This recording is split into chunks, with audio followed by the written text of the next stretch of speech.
সকালবেলা একটু ইমার্জেন্সি ছিল, তো তার জন্যে বেরিয়ে পড়েছিলাম। হঠাৎ করে চলে আসলাম এই দোকানে। আর ইমার্জেন্সি বলতে কি বলতে, স্কুল থেকে কদিন ধরেই বলছে, শুধু আমাদেরকে না সবাইকে, যে মোজাটা চেঞ্জ করতে। তো এবার মোজা কিনবো করে না এই 7-8 দিন লেট হয়ে গেল। আর সোনাইয়ের 2 জোড়া মোজা কিনা আছে, কিন্তু পুপাইয়ের নেই। তো আজকে ভাবলাম আবার সোনাইকে একটা কিনে দেবো আর পুপাইয়ের জন্য একটা নেব। তো তার জন্যেই চলে এলাম। এবার মোজা দুটো নিলাম, দুটো হচ্ছে দুটো কোম্পানির, একটা খুবই ভালো আর একটা দেখছি অন্যরকম। ওই জন্য দাদাকে বললাম যে না, যে এইটা নিয়েছি ভালোটা ওইটাই আরেকটা দিয়ে দিন। তো এই যেটা দেখতে পাচ্ছি এটা হচ্ছে খুব ভালো কোম্পানির, কিন্তু তার পাশে যেটা ছিল ওটা একদম ঠিক ছিল না। তারপর অনেক খুঁজে টুজে বার করে দিল। তো সেটা নিয়ে এবার চললাম বাড়িতে। আর সকালবেলা শুধু জল খেয়েছি, ওই খেয়ে বেরিয়ে পড়েছি। সোনাই পুপাই তো স্কুলে গেছে। আর এখন আসলাম, মেলা অলরেডি শেষ হয়ে গেছে, কিন্তু তারপর এখানে না খুব ভালো ধূপ পাওয়া যায়, ওই ধূপকাঠি বলে না, তো সেটা নিয়ে নিলাম। নিয়ে এবার যাচ্ছি বাড়ির দিকে। আর আজকে সকালবেলা সেভাবে কোনো কিছু রান্নাবান্না হয়নি, শুধু এদিকে আলু সেদ্ধ, পেঁয়াজ দিয়ে, লঙ্কা দিয়ে, আর এদিকে রয়েছে পোস্ত বাটা আর মুসুর ডাল করেছি। আর মুসুর ডাল যখন পেঁয়াজ দিয়ে ফোড়ন দিই, তখনই একটু পেঁয়াজ, কাঁচা লঙ্কা আর সর্ষের তেল একসাথে গরম করে তুলে রেখেছিলাম। আর এই আলুটা ভাতে দিয়েছিলাম। ভাতে না আলু সিদ্ধ আমার এত ভালো লাগে। আর হচ্ছে সাথে খোসা শুদ্ধ ভাতে আলু হেভি লাগে আমার খেতে। কিন্তু নর্মালি এমনি আলু প্রেসারে সিটি দিয়ে যেটাই করি ভালো লাগে, কিন্তু না ভিতরে মনে হয় যে জল ঢুকে যায়। আর বিশেষ করে আলুর খোসা যদি ছাড়িয়ে দিই তাহলে তো একদমই ভালো লাগে না। আর এখন সোনাই পুপাই স্কুলে গেলেও না আমি দেখাই না, কারণ একটু সোনাই পুপাইকে বেশি দেখালেই ইউটিউব থেকে কমেন্ট সেকশন অফ করে দেয়। এটা শুধু আমার হচ্ছে না, অনেকের ক্ষেত্রেই হচ্ছে, ওই জন্য না বেশি দেখাইও না। নমস্কার, গুড মর্নিং। নতুন একটি ভিডিওতে তোমাদের সবাইকে স্বাগত। এখন সকাল বাজে 11:30, খাওয়ার হয়ে গেছে। সকাল সকাল প্রায় 9টা নাগাদ আমার রান্না হয়ে গেছে। আর এই হুট করে কি করলাম, একটু পোস্ত বেটে নিলাম আর ওই পেঁয়াজ রসুন ভেজে নিলাম এক সাইডে আলুর জন্য, আর এক সাইডে ফোড়ন দিয়ে দিলাম, ডালে হয়ে গেল। আর আজকে দুবার বৃষ্টি হয়ে গেল সকালবেলা, কিন্তু এখন দেখলে মনে হচ্ছে বৃষ্টি হয়েছে। পুরো কটকটা রোদ, কিন্তু আবার এই রোদটা আবার চলে যাচ্ছে, আবার হঠাৎ করে মেঘ, বৃষ্টি, আবার রোদ, এই চলছে। দেখুন এখন উঠান ভিজায় জল। তো যাকে এখন আমি বেরোচ্ছি, একটু বেনাচিতে যাচ্ছি, কাজ রয়েছে, কারণ একটা শুভ অনুষ্ঠান হবে আগামীকাল। তো তার জন্যেই আর একটু কিছু কেনাকাটা করার আছে। এখন ম্যাম চলে এসছে, সোনার পুপাই পড়ছে, আর ওর স্কুল থেকে চলে এসছে। স্কুল থেকে এসে খাওয়া দাওয়া করিয়ে, আর খাওয়া দাওয়া করতে করতে ম্যাম চলে আসে। তো ম্যামের কাছে পড়ছে, তো আমরা এখন বেরোচ্ছি। তো চলো, হ্যাঁ জলদি চলে আসবে, ঠিক আছে? আমাদের কিছু একটা খাবার হয়ে আসবে। টাটা। তাড়াতাড়ি পড়তে যাও। পুপাইকে দিয়ে তালা দিয়ে দিলাম। তালা দিয়ে আমাকে বলছে সাবধানে যেও, তাড়াতাড়ি চলে এসো। আর আজকে আকাশটা আবার দেখো, আহা কি সুন্দর। আইফোনে যেন আরও বেশি ভালো লাগে আকাশ দেখতে দিনের বেলা। সত্যি কিছু কিছু ব্যাপার থাকে যেটা অনেক মানে মন খারাপ হয়ে যায়, যেরকম পিছনে ব্ল্যাক থাকলে রাত্রেবেলা কেমন যেন, মানে যদি ফ্রন্ট ক্যামেরায় কিছু করি এত ঝাপসা হয়, তখন মনে হয় যে কিছুই, বরং তার থেকে মনে হয় অ্যান্ড্রয়েড হলে ভালো হতো। কিন্তু কিছু কিছু ব্যাপার যা হয় না এই দিনের বেলা, বিশেষ করে এই আইফোনে দারুণ হয়, মানে নেচারগুলো দেখতে বা আকাশ, রাস্তাঘাট এগুলো দেখতে দারুণ লাগে। চলো যে দেখি মানুষ এসে দাঁড়িয়ে থাকে, কারণ এত হাওয়া দেয় না গাছে, ওই হাওয়ার জন্যেই হয়তো একটু এসে একটু বিশ্রাম করে। মানে যত ভালো দেখতে, তারপরে যত সৌন্দর্য এই গাছগুলোর, তারপর হচ্ছে এত হাওয়া, কিন্তু যখন ওই ঝড় উঠে তখন হচ্ছে সবচেয়ে বেশি ভয় লাগে এই গাছগুলো, ডাল ভেঙে কি অবস্থা হয়। কিন্তু যাই বলো, এই জায়গাটার সৌন্দর্য কিন্তু এই গাছগুলোর জন্যেই এইখান থেকে ওই দিকটা, মানে প্রায় কতটুকু হবে, কয় মিটার হবে এখান থেকে ওইটুকুনি, 100 মিটারের মধ্যে।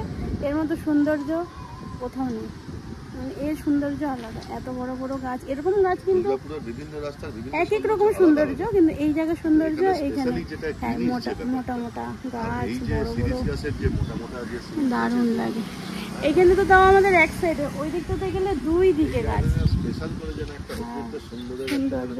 তার মধ্যে লেখা রয়েছে হরে কৃষ্ণ রাধা হরে কৃষ্ণ, এরকম, ওই জন্য আরো বেশি ভালো লাগে। রোদের মধ্যে দাঁড় করে রাখছে 1 ঘন্টা ধরে, ওটাই তো, আমি আমার কিছু দিয়ে দাও, বসা যাবো ওই সিটে।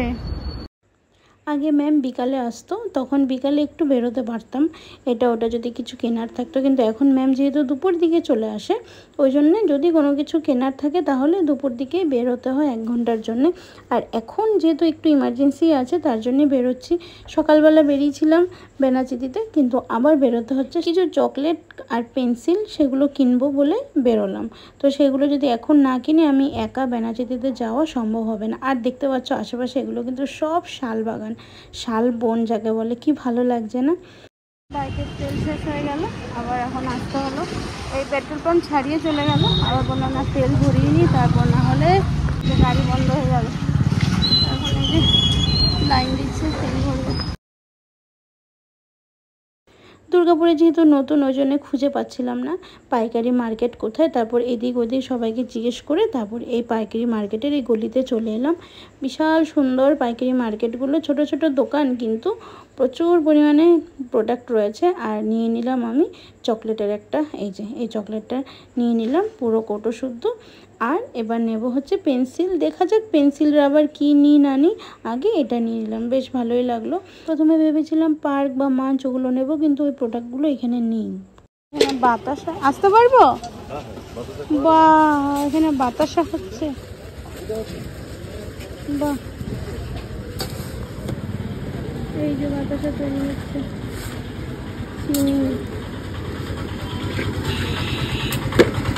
চিনি আর গুড় একসাথে নাকি কাকু? চিনি গুড় একসাথে?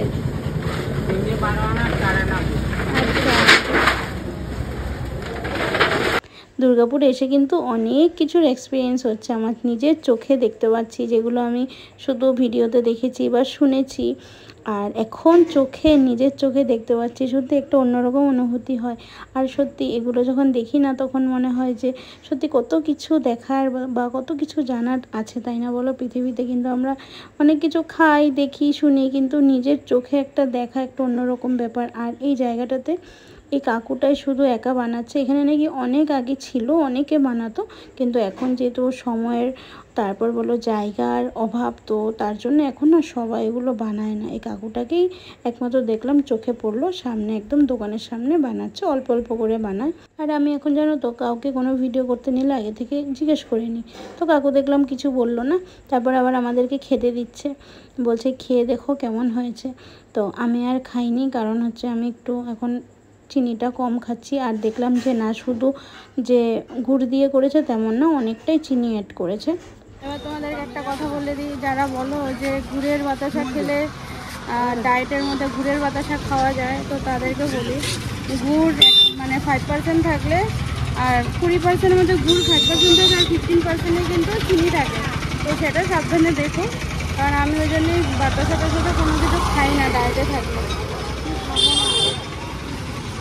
পুরোটাই চিনি দিয়েই করা বেশি, হ্যাঁ, আর গুড় একটুখানি থাকে, ওই জন্য সাবধানে তোমরা যারা ভাবো তারা একটু সাবধানে ইয়ে করো। চোখের সামনে দেখলাম তাই বলছি। এবার যাই না, এই কাকুর হয়তো এরকম, অন্য জায়গায় হয়তো অন্য প্রসেসও থাকতে পারে। এই গলি দিয়ে চা পাতার দোকান বললো, ওই যে ওই যে ওই যে ওই যে ওই জন্য মনে হয় ওইটা নাকি। এদিকে সব পাইকারি পুরো। তো চলে এলাম এবার এই পেন্সিলের দোকানে। তো এই দাদার কাছে ভালোই কালেকশন রয়েছে, তো সেখান থেকে পছন্দ মতো এখন দেখছি পেন্সিলগুলো কোনটা নেওয়া যায়।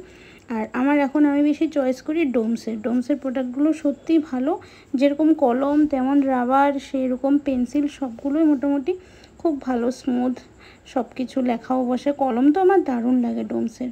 আর এই বেলুন টেলুনগুলো দেখছিলাম, কিন্তু হ্যাঁ এখন এই বেলুন তারপর বলো কেক ওসব এখন তুলে দিয়েছি, এখন অতটা ওগুলো প্রয়োজন হয় না। কিন্তু দেখা যাক, পরের বছর একটা ইচ্ছা আছে কিছু করার, এখন সবটাই ভগবানের ইচ্ছা, যা হবে দেখা যাবে তখন। আর এই দেখো ঘর থেকে বেরোচ্ছিলাম, কি রোদ, এখন আবার শুরু হয়ে গেছে, একদম কালো করে আসছে। আর হাওয়া, প্রচণ্ড পরিমাণে হাওয়া উঠেছে। এবার ওর বাবার আবার ডিউটি রয়েছে, আমাকে বাড়িতে রেখেই দৌড়ে পালাবে এবার অফিসে। এবার হাওয়া আসছে, এবার কতটা দূর যেতে হবে বলো? জিনিসগুলো তো কিনছি, অথচ টেনশন শুরু হয়ে গেছে আমার, কারণ ডিউটিতে তো ঠিক সময়ে গিয়ে পৌঁছাতে হবে, সই করতে হবে। এবার কি বলো তো, কিছু কিছু ক্ষেত্রে এই কেনাকাটা করতে গেলে মেনলি দেখবে একটু সময় না নিয়ে গেলে হয় না, ওই পিছু টান থাকলে না কোনো কিছুই ভালো লাগে না। এবার কি করব, দেখো কিভাবে হাওয়া দিচ্ছে, তো তার মধ্যেই নিয়ে নিলাম যতটুকু পেরেছি পছন্দ মতো। হঠাৎ করে আবার মেঘলা হয়ে বৃষ্টি আসবে পুরো হাওয়া। চলো হ্যাঁ, এবার তাড়াহুড়ো করে বাড়ির দিকে আসছি। হ্যাঁ, 1-2 ফোঁটা বৃষ্টি বেনাচিতির দিকে হচ্ছিল, এখন কিন্তু নেই। পাই চলে এসেছে আরে বাড়ির বস। আরে পাত্তাও দেয় না। ওর কাজ খুব সুন্দর। ঠিক আছে, এবার পড়তে চলে যাও। দৌড়াও দৌড়াও দৌড়াও দৌড়াও দৌড়াও দৌড়াও দৌড়াও। দেখো আবার ঘরে আসার পর ম্যাম বেরিয়ে গেল, আবার বৃষ্টি চলে এলো। পুপাই দৌড়ে মোড়াটা নিয়ে দৌড়ে চলে এলো। এবার কাপড়গুলো ও তুলবে। ওর এখন না খুব নেশা হয়ে গেছে। আর ওকে দেখে দাদাও চলে আসে। এবার ও বলে, পুপাই বলে, তুই যা দাদা, আমি একাই তুলবো। মানে ওর একটা নেশা হয়েছে এখন। দেখো কীরকম অন্ধকার হয়ে আসছে, আর ও দৌড়ে দৌড়ে গিয়ে রেখে আসছে। আর আমি এদিকে রান্না শুরু করে দিয়েছি। আর আজকে রান্না হবে মোচা, ছোলাটা সিদ্ধ করে নিয়েছি। আর রান্না হবে একটা নতুন আইটেম, যেটা তোমাদের সাথে অবশ্যই শেয়ার করব। আর এখন ভাবলাম যে প্রথমে মোচাটা রান্না করে নিই। আর ডালটা হয়ে গেছে। তো মোচা রান্না করার জন্য প্রথমে তেলের মধ্যে শুকনো লঙ্কা, তেজপাতা আর জিরে ফোড়ন দিয়ে আলুগুলো ভেজে নিলাম। আজকে অনেক দিন পর মোচা রান্না হচ্ছে, কারণ এই দুর্গাপুরে আসার পর থেকে আর মোচা রান্না হয়ই নি। এদিকে মশলা করে নিলাম, এর মধ্যে আদা, জিরে আর এলাচ এগুলো দিয়ে মশলাটা করে নিলাম। এবার আলুটা ভাজা হয়ে গেল, এর মধ্যে মশলাটা দিয়ে মশলাটা কষিয়ে নেব। আর তার আগে এদিকে সেই নতুন রান্নাটা বসিয়ে দিলাম। আর এটা হচ্ছে কুঁদরি, তোমরা অনেকে চেনো কুঁদরি। তো কুঁদরি আজকে একটা নতুন আইটেম করব কুঁদরি দিয়ে। তো তার জন্যে রুটি সেকনি যেগুলো থাকে না, তার মধ্যে বসিয়ে দিলাম। বেগুন যেরকম পোড়া করে, তো সেরকমই কুঁদরিগুলো একটু বসিয়ে দিলাম। পুড়িয়ে নিয়ে তারপর এগুলো প্রসেস করব। তো হালকাভাবে পোড়া হয়ে গেল। আর পোড়াটা কিন্তু আমি ধুয়ে নিয়েছিলাম, প্রথমে ধুয়ে তারপর বসিয়েছি। এবার এর মধ্যে একটা রসুন আর কিছু কাঁচা লঙ্কা পুড়িয়ে নেব। একসাথে পুড়িয়ে নিয়ে তারপর রান্নাটা হবে। আর এদিকে কুঁদরিগুলোকে কেটে কেটে টুকরো করে রেখেছি। আজকে জানি না কেমন হবে, তাও দেখা যাক। আর এদিকে দেখো মোচাটা, এদিকে মশলাটা পুরো কষা হয়ে গেল। এর মধ্যে ছোলাগুলো দিয়ে আর যে মোচাটা সিদ্ধ করে রেখেছিলাম সেটা দিয়ে দিলাম। এবার কষানোর বেলা কষিয়ে কষিয়ে নামিয়ে নেব। আর এখন আবার অল্প তেল কম খাচ্ছি, কারণ মাঝখানে কিন্তু অনেক তেল খাওয়া হয়ে গেছিলো। তোমরাও বলতে প্রিয়াঙ্কা তেলটা কিন্তু বেশিই খাচ্ছ। তো এদিকে দেখো কুঁদরিগুলো কেটে কেটে টুকরো করে নিয়েছি। আর কাঁচা লঙ্কাগুলো হালকা পুড়িয়েছি, অতটাও না। আর ওইদিকে নিয়ে নিয়েছি পেঁয়াজ, হাফ পেঁয়াজ নিয়েছি। ওদিকে রসুন, কাঁচা লঙ্কা আর পেঁয়াজ একসাথে মিক্সিতে দিয়ে দেবো। দিয়ে ভালো করে একদম পেস্ট করবে না, বাটা খেলেও না একদম পেস্ট করবে না, ভালো লাগে না। একটা ঘুরিয়ে নেবে একবার, তাতে দেখবে খুব সুন্দর হয়ে যাবে। তো এই হচ্ছে কুঁদরি বাটা। হ্যাঁ, তো এটা গরম ভাতের সাথে তো দারুণ লাগবে, আর রুটির সাথেও কিন্তু ভালোই যাবে। তো আমি এটাকে ইচ্ছা করলে এর মধ্যে সর্ষে তেল দিয়ে কিন্তু সার্ভ করতে পারতাম, কিন্তু আমি কিছু করিনি। জাস্ট এর মধ্যে একটু নুন দিয়ে দিয়েছি। আর ঝালটা যেহেতু একটু বেশি দিয়েছিলাম, ওই জন্য দারুণ হয়েছিল খেতে। তোমরাও কিন্তু অবশ্যই ট্রাই করতে পারো। কুঁদরি ভাজা বা কুঁদরির সবজিতেও দেওয়া যায়, ওরকমই খেয়েছি, কিন্তু বাটাটা ভাবলাম আজকে করে দেখি কেমন হয়। তো ওর বাবাও বললো যে না খুব ভালোই হয়েছে। আর এদিকে আমাদের দুপুরে খাওয়া হয়ে গেল। আর খাওয়া হয়ে গিয়ে এবার একটু বাইরের দিকে আসলাম, কারণ আজকে বিকালে আবার যেতে হবে, সোনার টিউশন আছে। যেহেতু ওর বাবা বেরিয়ে গেছে, ওই জন্য আমারই যেতে হবে। আর এই যে আবার বৃষ্টি চলে এলো, আর অবস্থা দেখো কীভাবে নাচ করছে। তো আমি কি জানো তো, এখন আর কমেন্ট সেকশনের ভয় পাই, কিন্তু না তারপরেও কিছু কিছু মোমেন্ট আছে যেগুলো আমার ভিডিওর মাধ্যমে আমি রাখতে চেষ্টা করি। কারণ যতদিন ইউটিউব থাকবে, তার মধ্যে যদি সোনাই পাপাই বড় হয়ে যায়, তখন ওদের স্মৃতিগুলো ওরা দেখতে পারবে। ওই জন্যেই আমি কিছু কিছু এই ক্লিপসগুলো তুলে রেখে দিই। এদিকে আমি যেহেতু বৃষ্টি হলে এই কাজগুলো করি, আজকে সোনাই আর পুপাই মিলে এই কাজগুলো করছে। আর এদিকে দেখো বৃষ্টিতে ভিজে যাচ্ছে, তারপরেও ওরা কিন্তু আনন্দ মনে এগুলো করছে। এদিকে 7টা থেকে পড়া ছিল, তো মাঝে মাঝে ম্যাম মানে ডাকে যখন, তখনই চলে যেতে হয়। তারপরে যেহেতু এক্সাম চলছে, তো ওই জন্যে আর ম্যাম বললো যে তাহলে চলে আসো। তো 7টার সময় নিয়ে যাচ্ছি। এবার ওকে রেখে তারপর ওইদিকে জানো তো পুপাইয়ের খুব ঘুম পেয়েছে, যেহেতু সেই সকালবেলা উঠে না ঘুম থেকে। এবার বিকালে আজকে ঘুমায়নি, ওই জন্য ওরও খুব ঘুম পেয়েছে। তো আমি তো রিঙ্কির কাছে রেখে এসেছি পুপাইকে। এবার সোনাই ঘরে ঢুকে গেলেই ম্যামের ঘরে, আমি সোজা চলে যাব, গিয়ে আগে পুপাইকে একটু খাইয়ে ওকে ঘুম পাড়াবো। তো চলো হ্যাঁ, আজকের ভিডিওটা তাহলে এখানে সমাপ্ত করছি। সবাই খুব ভালো থেকো, সুস্থ থেকো এবং সাবধানে থেকো। আর আজকের ভিডিওটা কেমন লেগেছে অবশ্যই কমেন্ট করে জানিও। তো চলো হ্যাঁ, আজকের জন্য আসছি। নমস্কার।